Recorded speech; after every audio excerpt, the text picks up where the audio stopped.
আসসালামু আলাইকুম।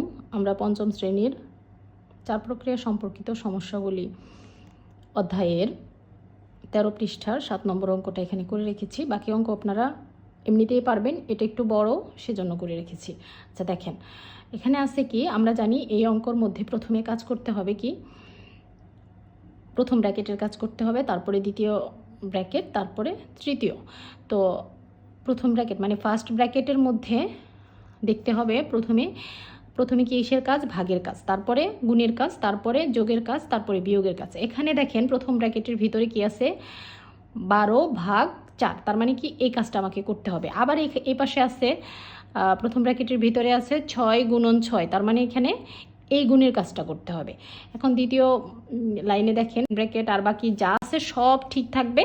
এখানে আমাকে শুধুমাত্র এই যে ভাগের কাজটা আমি করব, 3×4=12। আবার এই পাশে প্রথম ব্র্যাকেটের ভিতরে আর বাকিগুলো কিন্তু সব সেম আছে দেখেন। তারপরে দেখেন পরের লাইনে পরের পার্টগুলোতে দেখেন 6×6=36, গুণের কাজটা আমি করে দিছি। এখানে -6 আর বাকি সব সেম আছে। তারপর থার্ড লাইনে দেখেন আসছে এখানে 10 গুণন এই 3 থেকে 1 গেলে প্রথম ব্র্যাকেটের কাজ শেষ, 2 -2, তার মানে কি তারপরে আসলো দ্বিতীয় ব্র্যাকেট। আচ্ছা, তারপরে এখানে আসলো 36 থেকে 6 - 30/2, তার মানে ফার্স্ট ব্র্যাকেটের কাজ এখানে আমার শেষ। এখানে আসবো সেকেন্ড ব্র্যাকেট, থার্ড ব্র্যাকেট /3।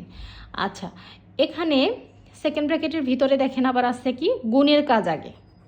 এই যে এখানে যেহেতু ভাগ নেই, গুণ আছে, গুণের কাজ আগে, 10 × 2 = 20। আচ্ছা, 20 - 2 সেকেন্ড ব্র্যাকেট। তারপরে এখানে দেখেন 30/2 ছিল, এখানে কি হবে 15। আচ্ছা, আর বাকি যা আছে সেম থাকবে।